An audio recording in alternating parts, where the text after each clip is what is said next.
Saludos, mis hermanos del programa Sintonía Divina. La semana pasada hablábamos de la fe en el Mesías, en la fe en nuestro Señor Jesucristo y de nuestra confesión en voz alta sobre quién decimos que es Él. Y evidentemente esa proclamación, esa declaración de fe implica la asunción de un compromiso con su persona, con su mensaje y con su obra. Sí, Jesucristo resucitado nos pide ese compromiso y nos llama esta semana, que es la 13ª semana de tiempo ordinario en la que enfermos, moribundos, muertos, publicanos, serán objeto de la misericordia de Dios como clara muestra que tenemos que dar frutos importantes, pero esta semana de esperanza. Ese es el mensaje central de esta semana. Si quieren, es el capítulo 2 del programa de la semana pasada en el que hablábamos de la fe. Esta semana vamos a hablar nítidamente de la esperanza como fruto de esa fe.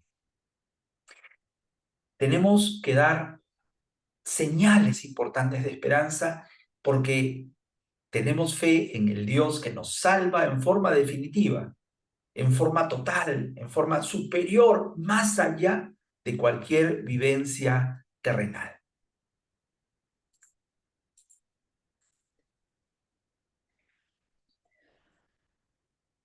En aquel tiempo, Jesús atravesó de nuevo en barca a la otra orilla. Se le reunió mucha gente a su alrededor y se quedó junto al mar.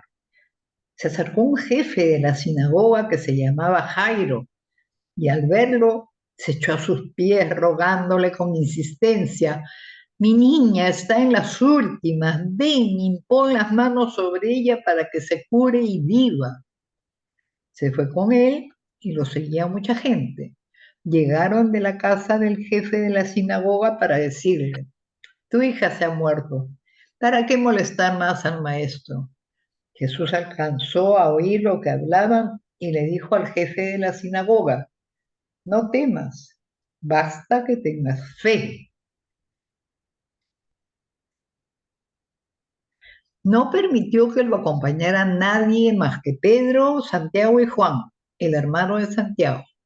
Llegaron a casa del jefe de la sinagoga y encuentra el alboroto de los que lloraban y se lamentaban a gritos, y después de entrar les dijo: ¿qué estrépito y qué lloros son estos?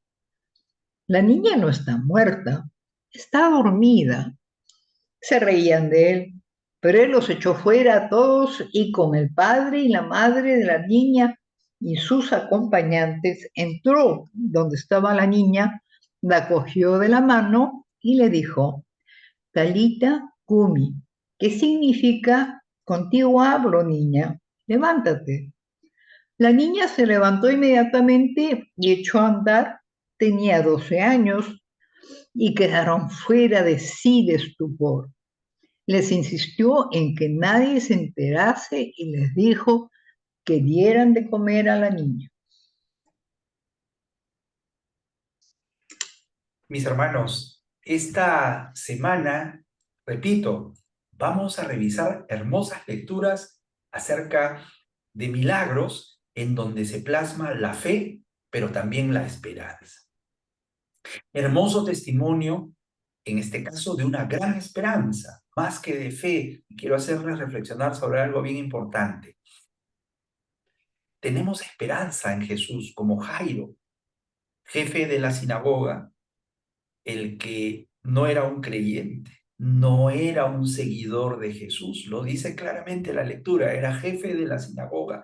Entonces su experiencia es la esperanza anterior a la fe. Fíjense, está seguro, está seguro, está confiado, está esperanzado, como decimos coloquialmente, en que este Señor famoso que recorre de orilla en orilla el mar de Galilea va a salvar a su hija. Él no sabe quién es, ¿Quién es este? Decían los apóstoles, los discípulos de Jesús la semana pasada. ¿Y quién es este? ¿No? Que hasta la tormenta, el mar, le hace caso, le obedece. Y Jairo probablemente se preguntaba lo mismo, ¿y quién es este? Sin embargo, guardaba la esperanza porque estaba seguro que Jesús podía curar a su hija con tan solo imponerle las manos. Jairo, te pregunto, ¿cree en Jesús? No lo sabemos. Sin embargo, Jesús responde, no por la fe de Jairo. En este caso no entra en juego la fe de Jairo, sino la esperanza que Jairo pone. Y se pone en camino Jesús, solo y únicamente porque Jesús percibió que Jairo tenía esa esperanza de obtener la solución a su gran problema y le concede el favor que había ido a buscar Jairo. Porque Jesús, para nosotros, creyentes que tenemos fe, es el Hijo de Dios Todopoderoso, ¿verdad? Y Él nos quiere enseñar con esta lectura cómo solo con la esperanza, que es lo que a nosotros nos falta, que podemos ser hombres y mujeres de fe, pero no tenemos esperanza. Se nos acaba la esperanza, se nos apaga, se nos limita, se nos restringe, se nos hace chiquita la esperanza.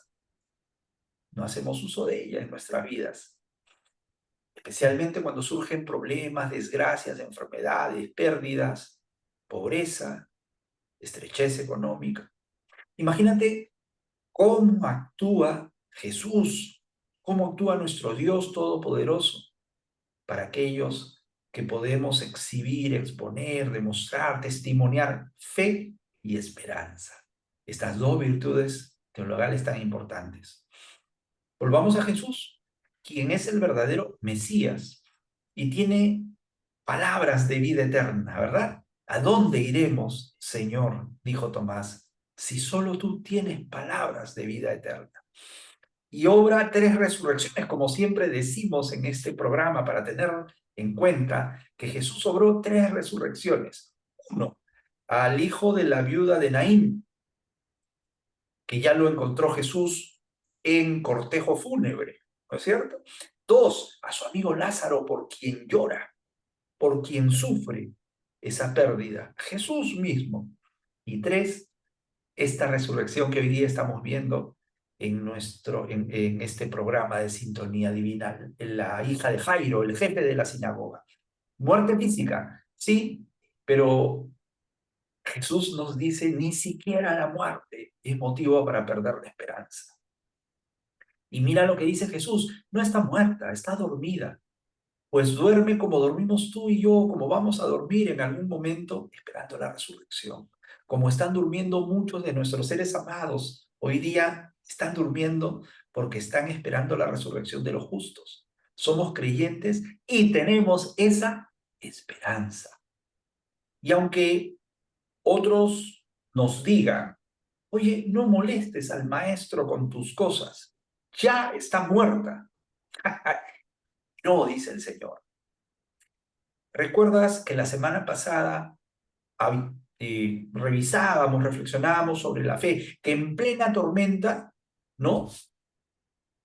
Perdían la fe los discípulos. Y Jesús les dice, ¿todavía no tienen fe? Claro, hoy Jesús nos lo dice de nuevo, pero de una manera diferente. Tremenda tormenta esta del dolor que atraviesan algunas personas que yo he conocido, y es lo más desgarrador que he visto en mi vida, de perder a un hijo o a una hija. Es muy desgarrador. Alguno de ustedes debe haber atravesado por esta experiencia de mirar a alguien que pierde a su hijo o a su hija en edad temprana. Y Jesús, ¿qué cosa nos dice? Incluyendo a esa persona sumida en el profundo dolor de pérdida. No temas. Basta con que tengas fe. Claro, la fe hará que obre la esperanza, ¿no? Hará que si tú tienes fe, aún en la tormenta más fuerte, aún en la caída más profunda, sabes que Jesús te levantará, que te restaurará esa vida lamentable que a veces llevamos los pecadores. Jesús nos resucita, nos convierte y sana nuestro corazón enfermo. Para eso vino. Jairo no tenía fe, casi yo estoy convencido de ello. Jefe de la sinagoga, un judío perfecto, pero pidió a Jesús que imponga sus manos sobre su hijita para que se cure. Pero ahora que murió,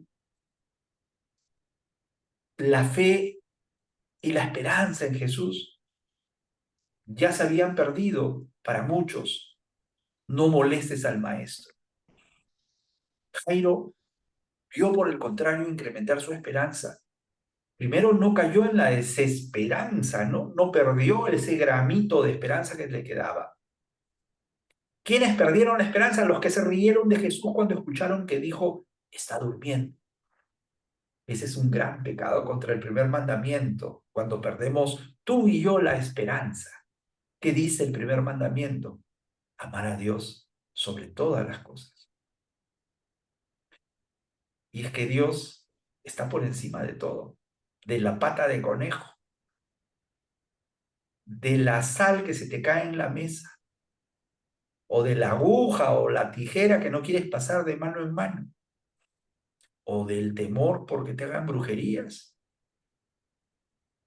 Eres supersticioso, estás pecando contra el primer mandamiento de la ley de Dios. Tenemos que creer en el Mesías, tenemos que solo confiar en Él, que nadie más. En nuestro Jesús que nos llevará al Padre, es el camino, la verdad y la vida al Padre. Y justamente fíjate lo que le pasa a Jairo. Por solo tener esperanza, no hablemos de fe todavía. Jairo pudo contemplar la maravilla de haber recibido el poder de Dios en la vida de su hijita, porque vio cómo Jesús le devolvía la vida, al amor probablemente más querido que los padres podamos tener. Pensemos, hermanos, pensemos que la muerte, temible para todos, es fruto de las anti-bienaventuranzas, ¿no? Felices los pobres, los humildes de corazón, felices los que esperan, felices los que tienen esperanza. Es que el mal del pecado se mete en tu corazón y en el mío. El pecado es muerte. Para Adán y Eva fue muerte, expulsión del paraíso. Pero la muerte y el pecado son vencidos, pues, por la infinita misericordia del Padre, porque manda a Jesús para ello. Y tú y yo nuevamente fallamos porque somos así débiles. Pero aunque fallamos, Jesús nos vuelve a decir siempre muy tierno y con fuerza, nos resucita, nos dice, oye, yo te digo a ti, levántate. Te llamo a una vida nueva, te llamo al perdón. Toma mi perdón, llévalo en tus manos y no lo pierdas, no vuelvas a pecar. Finalmente, mis hermanos, tengamos esperanza, como nos dice el Catecismo de la Iglesia Católica en el numeral 26.1.6. Jesús siempre responderá a la plegaria de aquel que suplica con fe. Te invito a que revises este numeral del Catecismo 26.1.6. Jesús escucha tu oración si es persistente y si está de acuerdo con el plan que Él tiene para ti. Si es una oración con fe profunda y obviamente la esperanza que tengas como a Jairo te hará tomar la iniciativa de salir a buscar al maestro, pidiendo verbalmente, verbalizar tu pedido a través de la oración, como lo hizo el leproso, Señor, si quieres puedes curarme, como lo estamos escuchando que hizo Jairo, como la mujer cananea, que habló de las migajas que caen debajo de la mesa y los perritos se la comen, como el buen ladrón en la crucifixión. Señor, te pido que cuando estés en tu reino te acuerdes de mí. O humildemente en silencio, como en la lectura que vamos a ver a continuación. ¿Ah? Los buenos amigos del paralítico, como la mujer hemorroísa que solo le tocó la orla de la vestimenta al Señor, en silencio. La prostituta que se le acercó y derramó lágrimas y perfume sobre los pies del Señor en su oración. Lágrimas de verdadero arrepentimiento, esperanza. Todos ellos pidieron con fe y con esperanza. Lo que estamos conversando son los milagros de Jesucristo que cura enfermedades, que resucita, pero también perdona los pecados.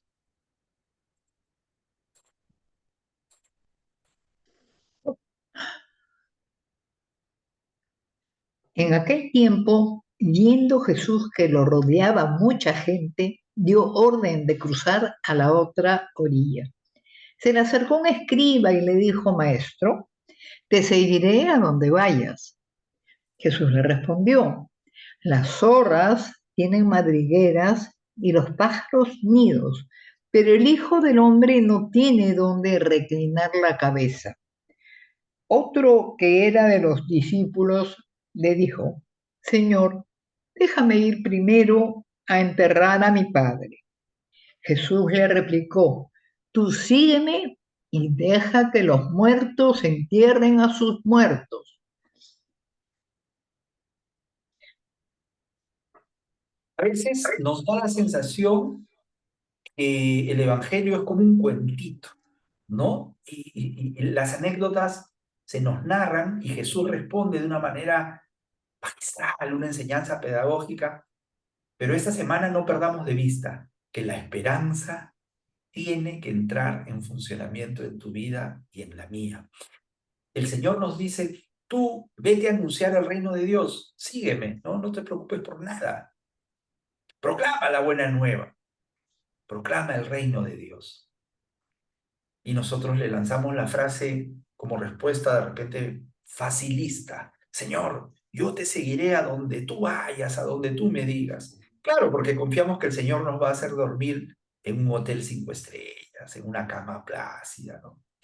Pero no se da, y tú lo sabes. No tienes esperanza en ello. Sabes que el Señor te pide más de lo que tú puedes dar. Y allí sale la excusitis, ¿no?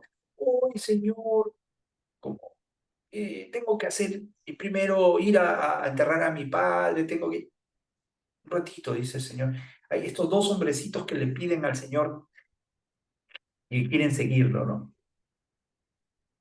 Le exponen sus excusas, sus circunstancias personales y, y Dios te dice: no, no. Para seguir el camino necesitas ser, primero, hay tres condiciones básicas, ¿no? Claro, hay que seguirlo a donde Jesús nos llame. Pero no pensemos en que nos va a llamar para la comodidad. Nos va a llamar a un lugar y después a otro y después a otro. Vamos a ser itinerantes como Jesús. El Hijo de Dios no tiene dónde apoyar la cabeza. Me pongo a pensar en los sacerdotes, ¿no? Que van de parroquia en parroquia. Segundo, Señor, déjame enterrar a mi padre. Oye, de repente el padre estaba por ahí vivito y coleando y ponemos la excusa: quiero enterrar a mi padre antes, ¿no? Es que ponemos pretextos para darle largas, ¿no? Demorar, prorrogar, postergar, procrastinar. No, el Señor te dice: pronto, pronto. Y tres, la decisión es invariable. Quiere decir, yo no puedo decir que sí y luego retractar. Fíjate, Jesús no la pone fácil, no es que no es fácil, ¿no? Lo decíamos el martes de la semana pasada, ¿te acuerdas? La puerta estrecha. El seguimiento a Jesús es algo radical. A veces preferimos ver un partido de fútbol o ir a una fiesta antes que seguir al Señor. Pero Jesús da para más y pide más de lo que podemos ofrecernos. Él nos ofrece disfrutar de una fiesta eterna, con su amistad, con su amor, disfrutar de todo lo que Dios Padre nos puede dar, que nos espere en el cielo para abrazarnos, para estrecharnos para siempre con sus amorosos brazos, para poder disfrutar de esa luz que disipa cualquier tiniebla, cualquiera, la que tú puedas poner como ejemplo, esa tiniebla será disipada, esa tormenta será calmada. Jesús te llama porque quiere regalarte una vida de total felicidad después de la muerte. Y te digo finalmente, quien sigue a Jesús ganará en todo.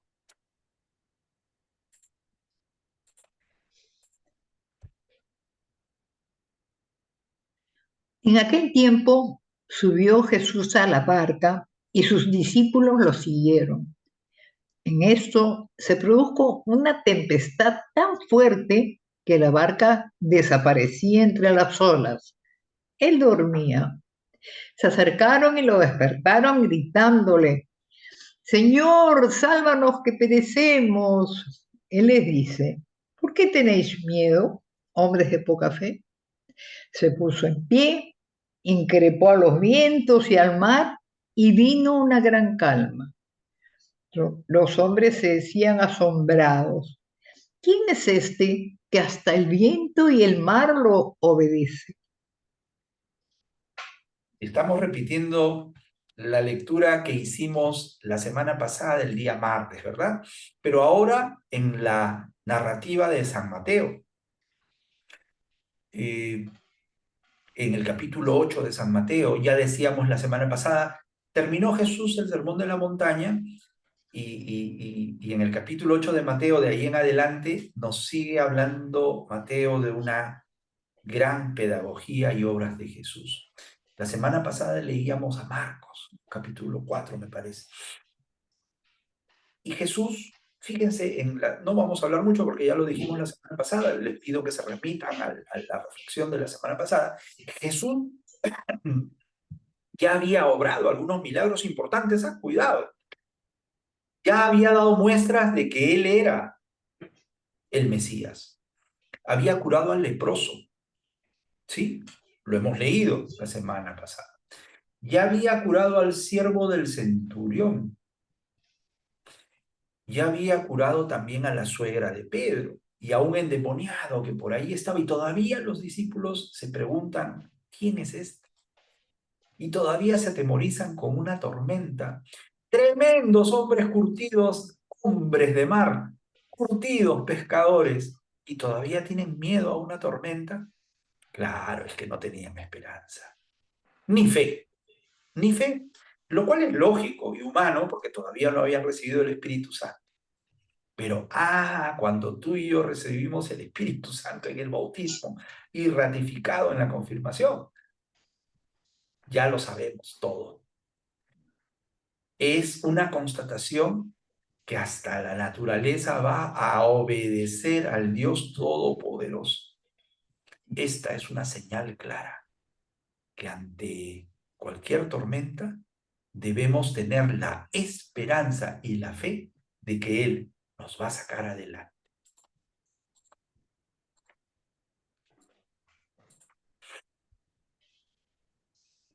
Tomás, uno de los 12, llamado el mellizo, no estaba con ellos cuando vino Jesús. Y los otros discípulos le decían: hemos visto al Señor. Pero él les contestó: si no veo en sus manos la señal de los clavos, si no meto el dedo en el agujero de los clavos, ni no meto la mano en su costado, no lo creo. A los 8 días estaban otra vez dentro los discípulos y Tomás con ellos. Llegó Jesús, estando cerradas las puertas, se puso en medio y dijo: paz a vosotros. Luego dijo a Tomás: trae tu dedo, aquí tienes mis manos. Trae tu mano y métela en mi costado. Y no seas incrédulo, sino creyente. Contestó Tomás: Señor mío y Dios mío. Jesús le dijo: ¿por qué me has visto, has creído? Bienaventurados los que crean sin haber visto. Lectura, si bien es cierto, nos habla de la fe, también nos habla en el momento previo de la esperanza. Vamos a ver por partes, ¿ya? Primero tenemos que decir que se trata de la festividad de Santo Tomás Apóstol, ¿no? Primero, ¿se acuerdan? Y hemos escuchado la hermosa frase que a mí me emociona mucho, que es la que decimos cuando el sacerdote levanta la hostia consagrada y tú y yo decimos, Señor mío y Dios mío. Esa es nuestra profesión de fe, en la que estamos reconociendo que en ese pedacito de pan, en ese circulito de pan, circulito blanco que se llama hostia, está nuestra fe, está nuestro Cristo resucitado, está el Santísimo Sacramento. Tú y yo somos fuertes, tenemos fe, pero a veces nos gana la desesperanza, lo hemos dicho hace unos minutos. Y esto es lo que pasa con Tomás. Tomás, fíjate, primero vamos a hablar de la esperanza de Tomás, que se había perdido. ¿Por qué? Porque la lectura nos dice que esta es la segunda aparición. Y 8 días después se da una segunda aparición de Jesús. Jesús se aparece en cuerpo vivo, con una vida, obviamente, un cuerpo glorioso, diferente, sí, pero es la segunda vez que se aparece. Y los apóstoles vieron a Jesús resucitado y lo escribieron. Y escribieron que Tomás no estuvo en la primera. ¿Por qué crees tú que claro, Tomás, un poco cabeza dura, ¿no?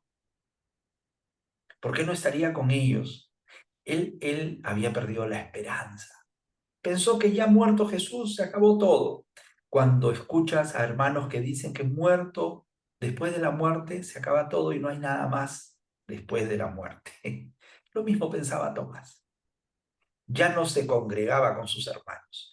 No fue capaz de entender con el corazón aquello que la cabeza no puede entender, aquella locura de amor, el misterio de la resurrección de Jesús.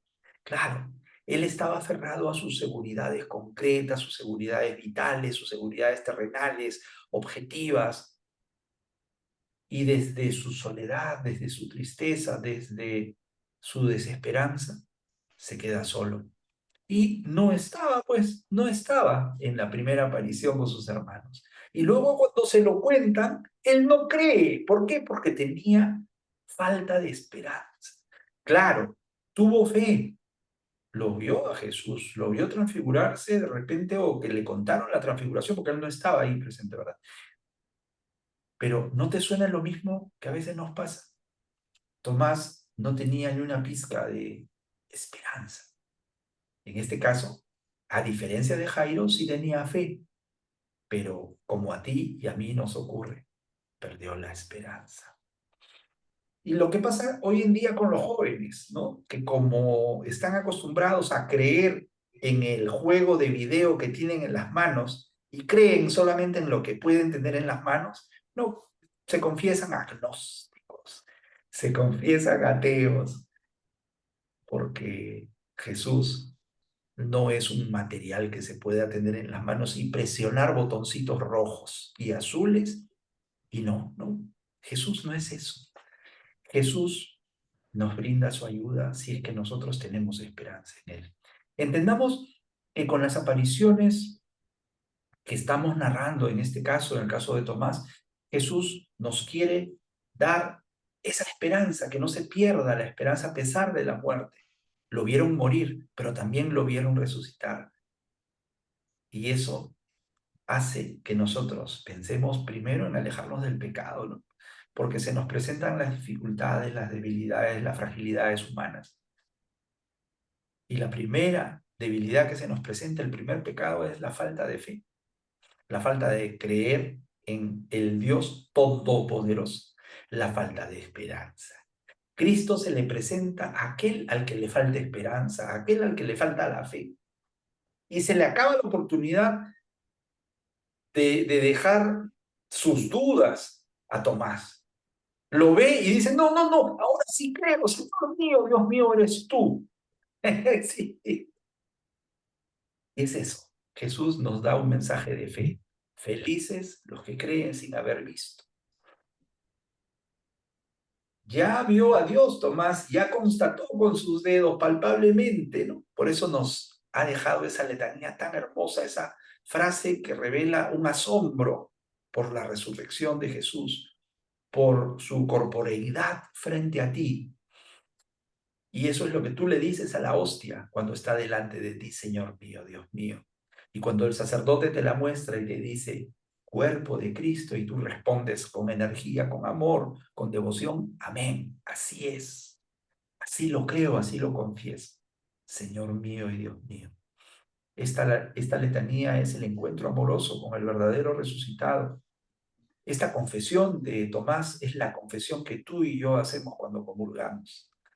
Ese es el amor y el milagro de fe de la Eucaristía, que ahora Jesús nos comparte esa vida a través de la comunión, sin necesidad de introducir nuestros dedos en sus heridas, heridas de amor, heridas de entrega, como Tomás, ¿no? Que tuvo que hacerlo. Tomás ya cree, ahora sí le cree a sus hermanos que Jesús se apareció y acepta y tiene fe. Abandona su ego, abandona su yo y se une en comunión con sus hermanos. Y a partir de allí empiezan a caminar esperando el Espíritu Santo, pero solamente esperando el perdón y la misericordia de Dios ante las crisis de fe que a veces tenemos, porque ni tú ni yo somos cristianos perfectos, ¿no? Y justamente por eso nos busca, lo vamos a ver ahora en la lectura que sigue, el Señor no busca gente perfecta, cristianos que nunca duden, que nunca tengan noches de incertidumbre o de ateísmo pasajero y que siempre están ostentando una fe 100% segura. No, el Señor no busca a esos. Dice el Santo Padre Francisco, tan simpático él, que la aventura de la fe está hecha de momentos de luces y de sombras.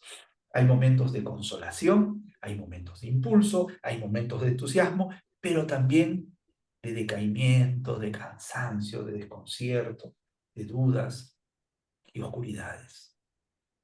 La crisis de fe no tiene por qué avergonzarte. Claro, es un pecado, ¿no? Dejar de creer en el Dios Todopoderoso, en Dios nuestro Padre. Pero son parte de nuestro camino, porque nos va a hacer humildes y nos va a hacer necesitar de la gracia y saber que necesitamos de la gracia porque no es la cabeza la que piensa la fe, ¿no? No, es la gracia que te da Dios que te va a presentar las llagas de tu Señor para que vuelvas a creer en Él, para que puedas volver a experimentar su amor. A Tomás le dio una semanita de plazo de gracia para que pueda él retornar a la comunidad. Pero Tomás, R con R, no.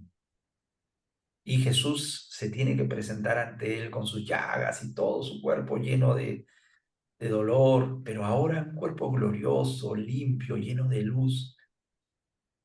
Estaban las llagas todavía, pero cuando el Señor se aparezca nuevamente en nuestra vida, vendrá al final de los tiempos a enseñarnos cómo a tomar sus llagas, para que allí no haya dudas y volvamos a repetir, Señor mío y Dios mío.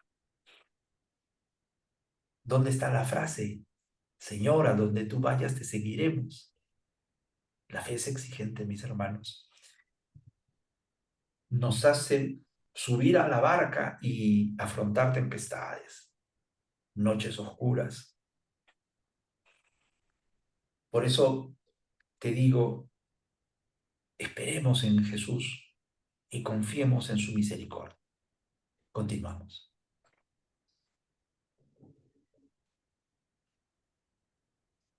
En aquel tiempo subió Jesús a una barca, cruzó a la otra orilla y fue a su ciudad. En esto le presentaron un paralítico acostado en una camilla.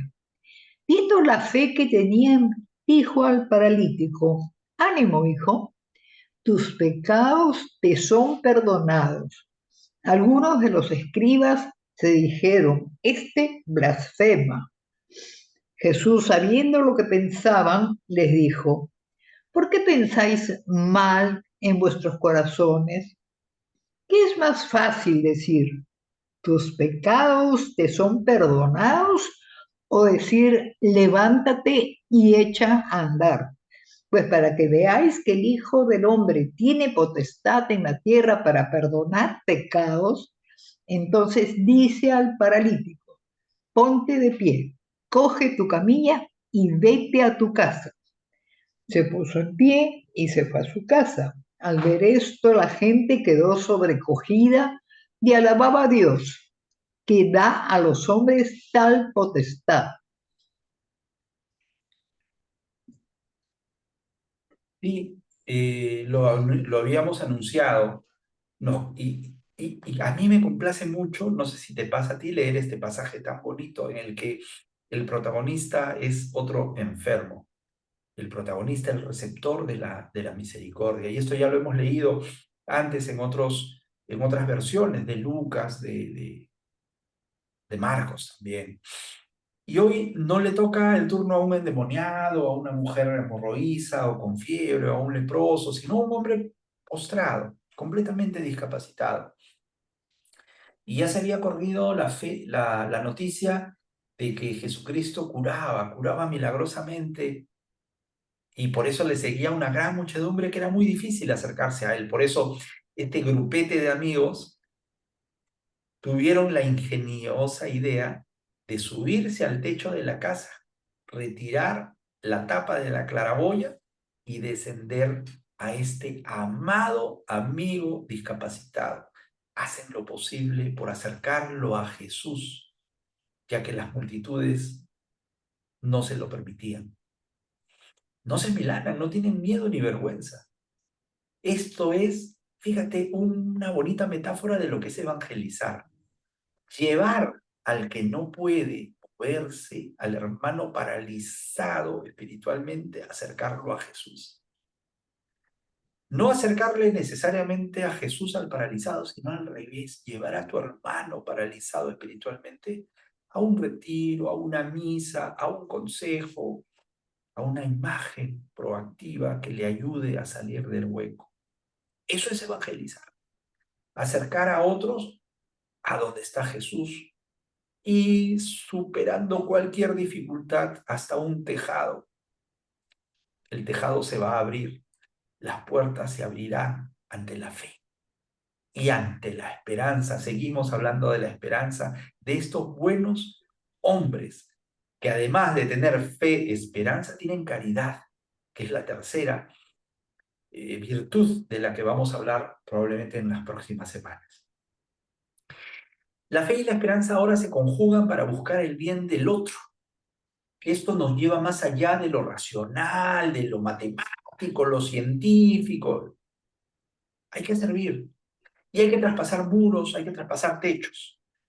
¿Te acuerdas cuando Jesús dijo, pedid y se os dará, buscad y encontraréis, tocad y se os abrirá? ¿Te acuerdas? Sí. Es lo que hacen estos hombres, lo suben al techo, en silencio, sin pronunciar una palabra. Pero Jesús, dice la lectura, lo dice, según dice la escritura, dice, esta era una fe elocuente, porque Jesús ve la fe de estos hombres y que ponen en escena al paralítico con una tácita petición. No dicen nada, al menos la escritura no dice que pronuncien palabra alguna. Ayuda, Señor, a nuestro amigo, porque sabemos que tú puedes hacerlo. Y entonces Jesús destaca algo que te quiere transmitir a ti y a mí, y que nos va a servir para siempre en nuestra vida de hoy, no en el cuentito de aquella oportunidad hace 2000 años, no, hoy, que es lo siguiente, en verdad, curar a una persona con parálisis, enfrentando probablemente una imposibilidad, este hombre no podía ni caminar, ¿no es cierto? Estaba andando en una camilla. Para un Dios omnipotente es lo fácil. Lo difícil, es más difícil que curar, a un paralítico, a un discapacitado, es perdonar los pecados. Para eso vino Jesús. Es lo que había sido ordenado por su Padre. Claro, para predicar la buena nueva, pero también para el perdón de los pecados, para el bautismo en el Espíritu. Y el perdón es una tarea harto difícil, porque primero, el pecador no necesariamente busca el perdón, no necesariamente sabe o siente la necesidad de ser perdonado. Es mucho más frecuente que el enfermo busque la salud de su cuerpo, recuperar la salud es lo que más se busca, más allá de lo que busca, ¿no? Que no se busca el perdón. Y dice la lectura que el Señor siente por esta persona una gran compasión y lo mira con mucho amor, como nos está mirando ahora a ti y a mí. Mira con ojos de piedad, de compasión, a todos los que sufren, a todos los que tienen enfermedades. Y tiene Jesús la voluntad de curarlos, porque esa es su misericordia, ese es su amor, el amor de su corazón. Estamos terminando el mes de junio, el mes del corazón de Jesús.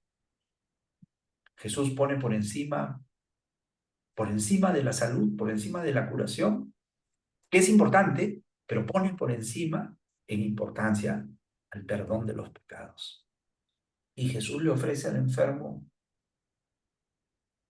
además de salud física, lo va a hacer. Dice Jesús, hay un don principal, primordial, preferente, preponderante. Primero es la salud del corazón. ¿Qué le dice? Ánimo, hijo. Hijo. Lucas dice amigo, ¿no? Ánimo, hijo. Tus pecados te son perdonados. En segundo lugar, la gente que está alrededor no lo acepta. Tanto que casi no dejan al enfermo que se levante de su postración, ¿no? Diciendo, este es un blasfemo. O sea, cura a un paralítico y Jesús es un blasfemo. ¡Qué pretencioso este hombre! Porque solo Dios puede perdonar los pecados. Justamente, pues, Jesús había sido enviado con el poder de Dios para perdonar los pecados. Lo acabamos de decir. ¿No se dan cuenta que Jesús era el Hijo de Dios? Y esto había sido revelado en el Jordán, ¿se acuerdan? En la transfiguración, en el bautismo de Jesús y en la transfiguración, momentos en los que se hace presente la Santísima Trinidad. Y por lo tanto, Jesús tenía poder en la tierra para perdonar los pecados. Fíjate que también tenía poder para curar, pero eso Jesús dice queda en un segundo plano. Primer plano, perdonar los pecados. Así como lo tienen todos los ministros ordenados, los sacerdotes, el poder de liberar al pecador de sus pecados y de desatar en el cielo todo lo que desaten en la tierra, porque están instituidos como Jesús, sacerdote supremo. Los sacerdotes son el vínculo entre el hombre, el pueblo, los fieles, con Dios. Y así como hay gente que criticó a Jesús, hay gente que critica a los sacerdotes. ¿Quiénes son estos hombres imperfectos para perdonar? ¿Qué tal actitud tan criticona, tan negativa, tan perversa? Eso sí que es una parálisis espiritual de la que muy difícilmente te vas a recuperar si es que no sabes pedir perdón de tus pecados. No, yo le pido perdón directamente a Dios. Así, no me digas. Qué bonito. ¿Y dónde dice eso? Acuérdate que el sacramento de la reconciliación está instituido por Jesús. Vayan por el mundo. Y a quienes les perdonen los pecados, les serán perdonados. Todos los que rodeaban a Jesús estaban tan confundidos que igual, de repente para ti también en este momento como para mí, se nos hace difícil pensar en que es más fácil curar, hacer milagros, que perdonar los pecados, ¿no? Te lo pongo de otro color. ¿Sabes pedir perdón? Ah, ahí está. Fíjate qué difícil es perdonar y más difícil es pedir perdón. Pero eso justamente es el milagro que hace Jesús en esta lectura. Un milagro de todos los días. El ofrecimiento de la nueva vida, del perdón, de la fraternidad, del amor. La extraordinaria experiencia del amor que sabe perdonar y pedir perdón. En esta lectura estamos hablando de una medicina que va más allá de la medicina corporal, la medicina del perdón de nuestros errores, de nuestras fragilidades humanas. Jesús te dice hoy día, te dice Jesús, yo quiero perdonar tus pecados, hijo mío, no te desanimes. Me interesa mucho la salud de tu cuerpo, sí, pero me interesa más la salud de tu alma. Por eso vayamos a ese médico que puede curarnos, ese médico que puede perdonar nuestros pecados, porque para eso Jesús ha venido. Por eso Jesús nos está buscando y te lo va a demostrar la siguiente lectura que te invito a escuchar.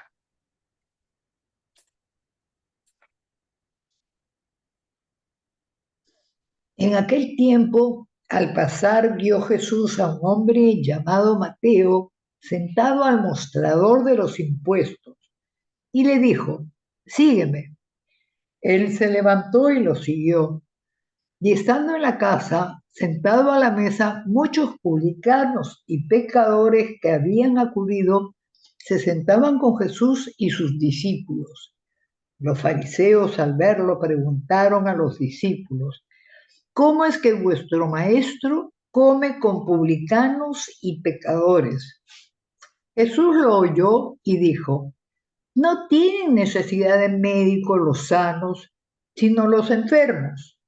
Andad, aprended lo que significa misericordia quiero y no sacrificio, que no he venido a llamar a justos, sino a pecadores. ¿Sí? ¿Se entiende? A través del llamado, esta lectura que es el llamado a Mateo, sígueme, ¿no? Es un hermoso ejemplo de conversión. Es un ejemplo hermoso de llamado a los pecadores. No pierdan la esperanza. Jesús nos llama a pesar de que somos pecadores. Cuánta paz y cuánta esperanza hoy nos hace sentir esta lectura. Porque Jesús nos llama. Y te llama a ti y me llama a mí por nuestro nombre y nos dice simplemente una palabra. Sígueme. Mateo Leví, hijo de Alfeo. Probablemente es un hombre con el que nadie quería juntarse, ni siquiera sentarse a la mesa. Qué falta de sentido cristiano es la discriminación, ¿no? Todavía estamos pensando que el mundo se divide entre buenos y malos, entre pecadores y no pecadores, entre derechas e izquierdas, entre arriba y abajo. Mira, Jesús, ¿a quién llama como discípulo? A Leví Mateo, un judío recaudador de impuestos como lo fue Zaqueo. También lo hemos leído. ¿Te acuerdas de Zaqueo? Los recaudadores de impuestos o publicanos eran odiados por los judíos por ser traidores a la patria. Trabajaban para el enemigo, trabajaban para el conquistador romano. Y tenían además no solamente ese mote de traidores, sino también de defraudadores, porque cobraban más impuestos de lo debido, ya que se llevaban una gran comisión porcentual de todo lo recaudado. ¿Te imaginas? Gran oportunidad para hacerse ricos. Entonces, recaudadores de impuestos eran unos apestados. Fíjate que ni los mendigos querían aceptarle su limosna, porque era dinero sucio, mal habido. Pero Mateo, otro gran ejemplo de conversión del Evangelio. Con ese dinero adquirió una gran cultura, probablemente sabía quién era Jesús y yo sospecho que estuvo presente en el Sermón de la Montaña, previo a este llamado, ¿no? Estaba él en la zona, fíjate que Jesús nos dice el Evangelio, iba de orilla en orilla. Qué lindo, nos cuenta cómo Jesús es itinerante, va de aquí para allá. Por eso dice que no tiene dónde reposar la cabeza. Y Jesús transitaba en esos días por el mar de Galilea, cerca de Cafarnaúm, y se encuentra con este recaudador de impuestos que tendría probablemente en un puerto su mesa de recaudación, ¿no? Jesús llama a todos, no tiene prejuicios. Y la gente decía, dime con quién andas y te diré quién eres. Porque este come con publicanos y pecadores. ¿Ah? Jesús llama a Leví Mateo cobrador de impuestos y lo mira con amor, como nos está mirando a ti y a mí en este momento. Y como tú y yo debemos mirar a los hermanos, así sean pecadores. A este publicano, a este indeseable de ayer, pero también de hoy, ¿no? Los maestros de la ley no tenían esa visión. Consideraban que Mateo era un gran pecador. Pero Jesús busca la redención ¿de quién? De todos, especialmente de los pecadores, como somos tú y yo en verdad. Y el Santo Padre nos dice algo bien bonito que dice, la iglesia no es una comunidad de gente perfecta, ¿no? Sino de gente consciente de su pecado, pero que sigue al Señor buscando el perdón de sus pecados, porque necesitan de ese perdón. Y Dios lo sabe todo, Dios lo mira todo en tu corazón y en el mío. Escruta lo que tú y yo sentimos y pensamos. Y sintió que debió llamar a Mateo y lo llama para trabajar en el reino. Leví Mateo, recaudador de impuestos, lo dejó todo, todo, por una sola palabra de Jesucristo que le dice, sígueme. Y luego Jesucristo afirma, no he venido a llamar solo a los justos. Claro, a los justos también los llama, no se pongan celosos los justos, ¿ah? Porque hay muchos justos que nos escuchan. Sí, claro, claro que sí, hay hermanos santos. Pero no solo ha venido por ellos, sino ha venido también por los pecadores, principalmente por los pecadores. ¿No te suena ahora la frase Talita Kumi que acabamos de leer el domingo? La resurrección de la hija de Jairo. Muchacho, te dice ahora, muchacho, muchacha, a ti te lo digo, levántate. No cierres tu corazón al perdón de tus pecados. No cierres tu corazón al perdón de los pecadores.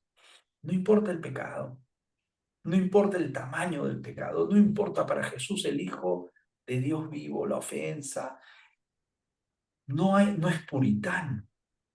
El buen pastor busca a la oveja número 100, ¿te acuerdas? A la perdida y deja a las 99. Y también dice, en verdad les digo, que hay más gozo en el cielo por un pecador que se convierte que por 99 justos. ¿Ah? Y San Pablo a los romanos también nos dice algo bien importante que te pido tengas en cuenta. Donde hubo mayor pecado, donde mayor es el pecado, sobreabundará la gracia. Cuanto mayor es el pecado, la gracia del perdón va a ser más grande. Mateo, carta de San Pablo a los romanos en el capítulo 5, versículo 20. Pero ojo, ojo, ojo, ojo, porque he leído por ahí una crítica que no debe de confundirnos. No significa que el pecado sea bueno, que el pecador sea buena. No dice eso. Lo que dice es que es necesario para poder obtener la gracia del perdón de Dios, es que tú seas consciente de tu pecado y que pidas perdón de corazón, ¿verdad? Luego esto, Pablo, en la epístola a los Romanos, en el capítulo 6, que te invito a leer todo el capítulo 6, lo explica muy bien, ¿no? Revisen esto, es de verdad bien importante. Pero por ahora preparemos nuestro corazón, un corazón de pecadores, para recibir el Evangelio y dispongámonos para llegar con Jesucristo a la convocatoria para ir a la vida eterna. Pidamos con humildad mantener esa gracia del perdón. Y no se preocupen los hermanos justos que nos escuchan. ¿Habrá alguno por ahí? Por supuesto que sí, claro que sí, hay muchos justos. Pero Jesús dice, el que esté libre de pecado, que arroje la primera piedra, ¿verdad? Hoy nos dice, no pierdas la esperanza, porque Jesús ha venido para todos. ¿Ah? Ha venido para todos.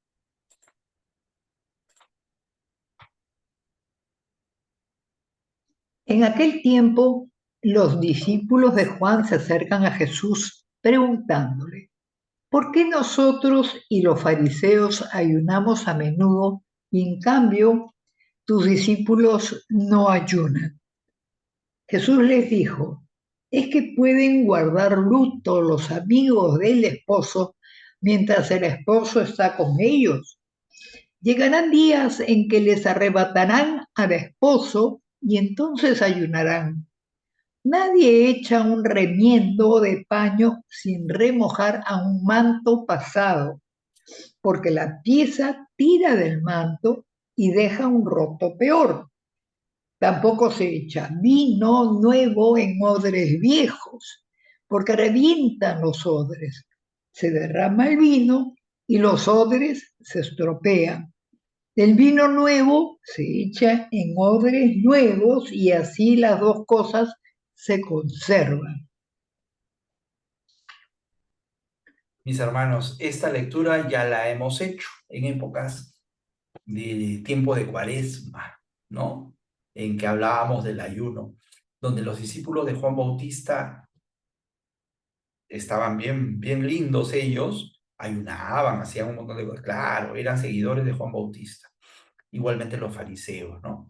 Caen en la tentación de querer opacar a los seguidores de Jesús, lo dijimos. Algunos de ellos empiezan a preguntarle a Jesús, oye, qué bárbaros tus discípulos, qué salvajes, no ayunan, ¿no? No son como nosotros que ayunamos siempre. Claro, ellos grandes seguidores de la palabra, de la ley, no de la palabra de Dios, sino de la ley, ¿no? Levítico. Y la práctica del ayuno era una práctica muy bien ordenada, organizada para los hombres religiosos de aquella época.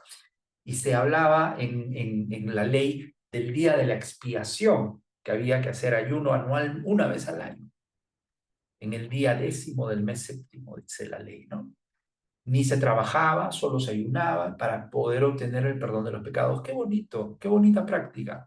Pero si bien era un día de purificación, también se había convertido en una expresión de duelo, de mortificación, de penitencia. Un acto judío muy piadoso y probablemente muy grato para Dios, porque el que ayunaba se humillaba, pedía perdón, se privaba de cosas, como lo hacemos tú y yo de repente cuando ayunamos. Nos privamos no solamente del alimento, sino también de cosas que nos gustan o nos satisfacen. Pero se estaban comparando, ¿no? Sus prácticas rituales, poquito exageradas, porque la ley decía que solamente se tenía que ayunar una vez al año. Pero ellos se sacrificaban muy seguido, casi todos los días, con signos de penitencia innecesarios.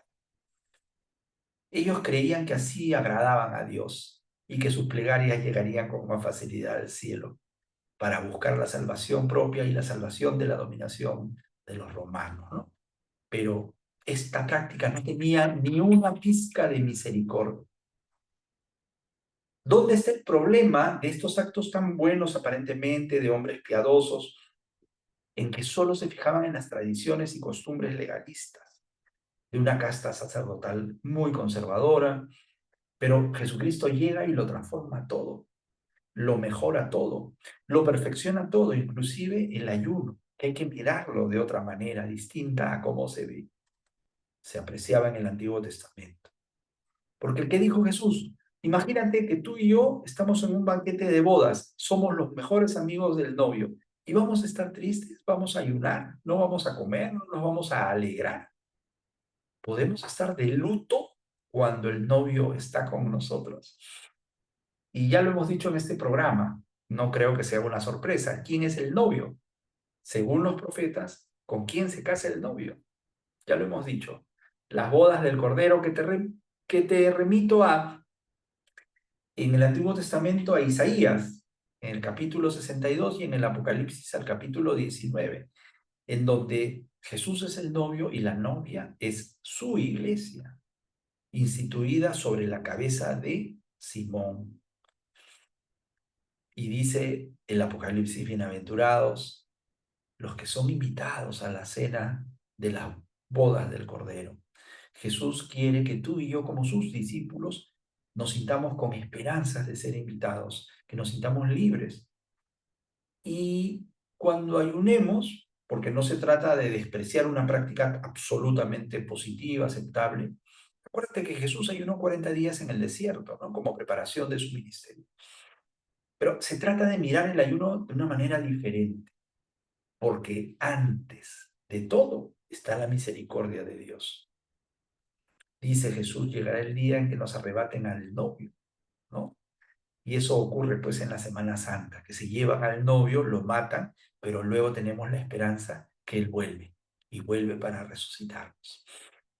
Muchas gracias por acompañarnos, mis hermanos, y nos despedimos con una hermosa oración que me ha pasado mi hermano del alma, Enrique Vidal, director general del canal Sintonía TV, que transmite este programa Sintonía Divina, creador de la idea de Sintonía Divina, y a quien agradezco que me dé la oportunidad de conducir este programa, que fue inspirado por el Espíritu Santo, así como esta oración que él ha hecho, muy emocionado este domingo pasado, porque él es un gran devoto del corazón de Jesús y me ha compartido esta oración que yo ahora quiero compartir con ustedes. Sagrado corazón de Jesús, respondemos, en vos confío. En vos confío.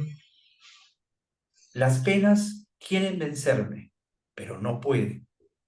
Cosas malas en esta vida por algo suceden.